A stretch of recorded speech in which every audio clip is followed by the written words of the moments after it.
Welcome back, travelers. So you might find out this might be a little different. You're wondering why is this a little shorter?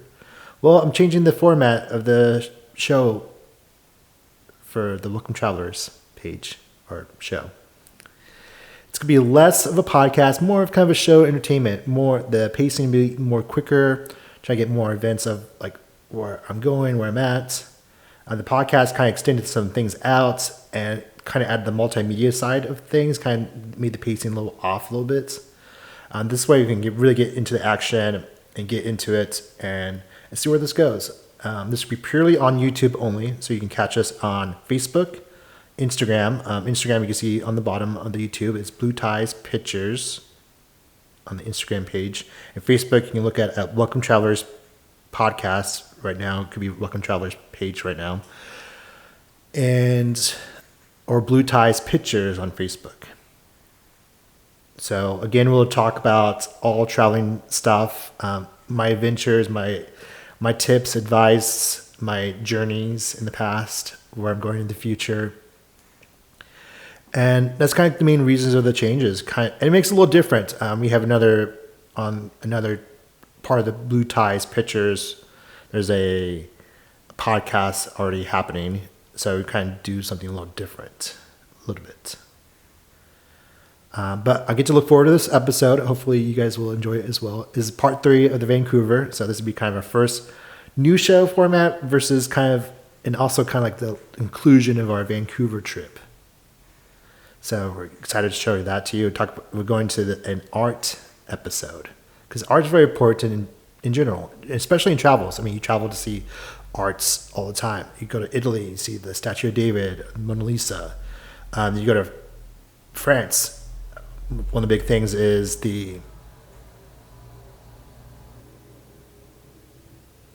one of the big things in France is the Louvre. Is Mona Lisa in France or Italy? I have to check now. But art's important. Art's global, art's everywhere, and it deals with cultures, societies, old and new history. So we went to the Vancouver Art Gallery. So it has some fun exhibits there. And the last part of the episode will review or talk about my journey to the mountains. Kind of give you a kind of like an inside scoop of what a photographer has to do on a general basis of if they go on location for a shoot and see what they had to deal with. And kind of see the journey of any future photographers or current photographers can relate or learn some things. So our first bit, okay. So the Vancouver Art Gallery is an art museum located in Vancouver, British Columbia, Canada. It is the largest and most prominent art institutes in the Western Canada, making it the must-visit destination of the art scene in Vancouver.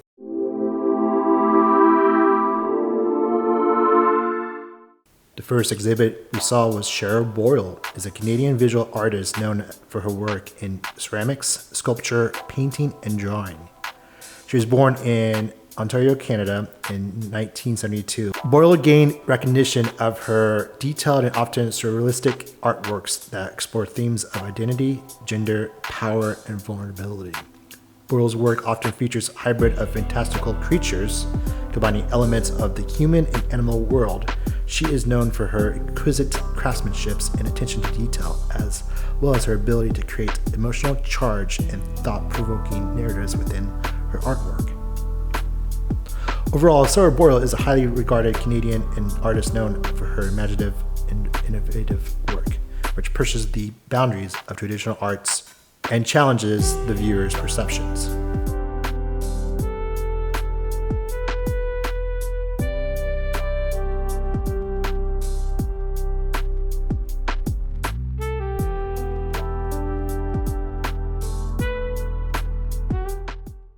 All right, that was our Sherry Boyle exhibit. A lot of things was really unique. My favorite was a kind of a long, skinny statue, and the head will sporadically spin its head around 360, kind of the exorcist. But it would spin like very sporadic times, so people kind of freak out a little bit. and like, not for sure because you look at things, and then in the corner of your eye you'll see it spinning, and you're not for sure if it really did spin or not. And more than a few times, people had to converse with one another if it was actually happening or they're just going nuts. Great artwork, very like really thought-provoking stuff. And this kind of leads into our next exhibit. So the Hard Edge Showcase is a selection of hard edge abstract paintings from the 1960s and 70s.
What do you think of that hard edge art? Kind of it definitely gives off the 60s, 70s look of it for the abstract art.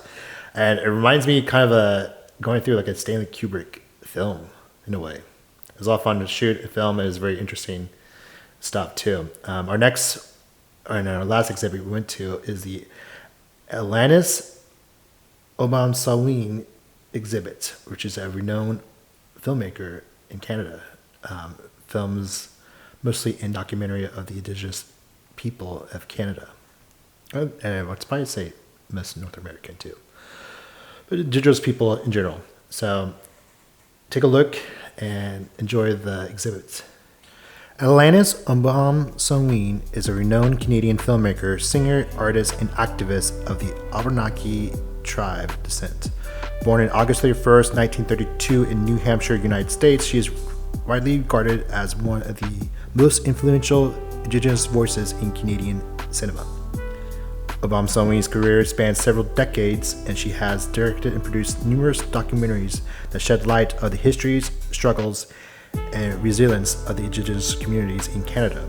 Obamsawin's films often combine footage and interviews and personal narratives to provide a comprehensive and empathetic portrayal of the Indigenous experience. She has a unique ability to capture the voices and perspectives of the Indigenous individuals and communities, giving them a platform to share their stories and challenge prevailing narratives. Alanis Obamsawin's work continues to have profound impact on Canadian society, highlighting the ongoing struggles and resilience of Indigenous communities. Through her films and music, she has been a powerful advocate for Indigenous rights and a catalyst for social change, contributing to a broader understanding and recognition of the Indigenous cultures and histories. Her body of work stands as a testament to the transformation's power of art and storytelling.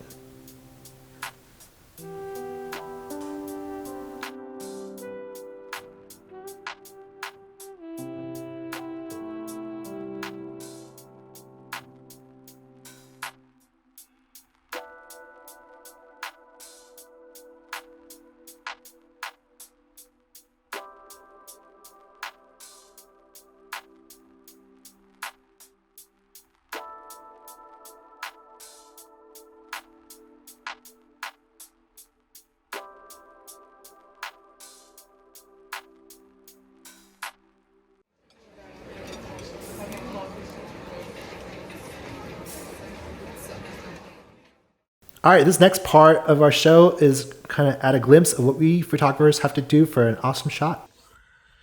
Well, it's about 4:40 a.m. Woke about, let's say 2:30. Left at my house at around 3 a.m. to get here. I'm doing a sunrise picture of the mountains. So kind of give you kind of a lowdown of what a lot of photographers has to do to get some good pictures for portraits or landscape nature stuff. So a lot of times you get early to get some good lighting. And now I'm just waiting for it to rise. Living at the northwestern part of Washington, or the country,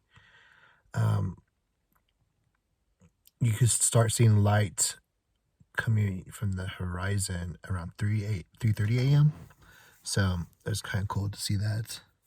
I'm gonna grab some pictures and show off to you guys. So keep you updated. Right now it's 41 degrees, and so I've got my hoodie on, I got my coat over here.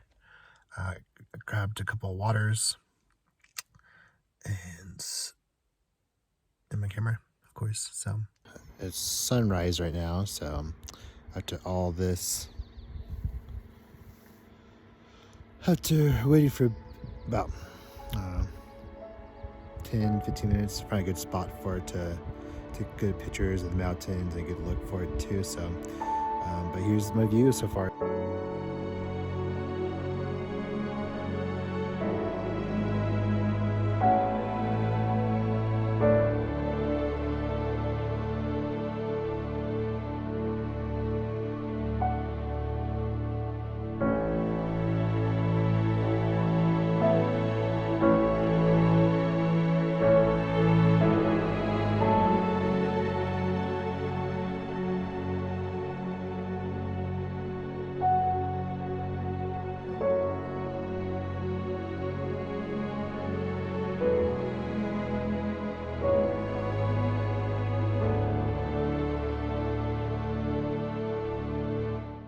Well, that's the end of that show. Thanks for watching. You can check us out on our socials on Facebook, Instagram. You can catch this on YouTube, and we'll probably make some fun reels out of this too. Next week, we're going to talk about the old Yellowstone National Park. So pretty excited to talk about that, show that to you all, and everyone have a nice week. All right, thanks for listening. Thanks for watching, and have a good summer and a happy Father's Day. Bye.